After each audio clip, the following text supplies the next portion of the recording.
Anda mungkin merasa selama ini hidup yang Anda jalani betapa berat, resah, gelisah, galau, putus asa. Atau Anda merasa bahwasanya apa yang Anda lakukan sangat jauh dari apa yang Anda harapkan.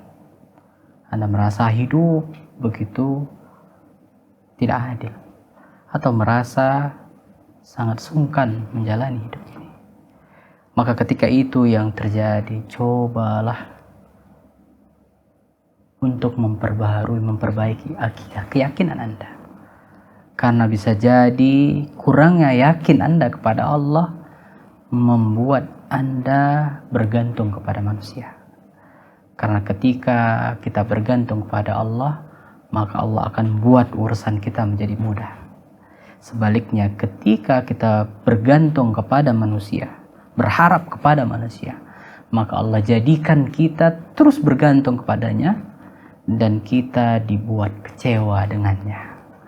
Maka bergantunglah di tempat semestinya kita bergantung, yaitu Allahus Samad. Allah tempat bergantung, dan orang yang bergantung kepada Allah tidak akan pernah kecewa sebagaimana kita dikecewakan oleh manusia. Beruntung orang-orang yang kiranya bisa menjadikan Allah satu-satunya tempat bergantung.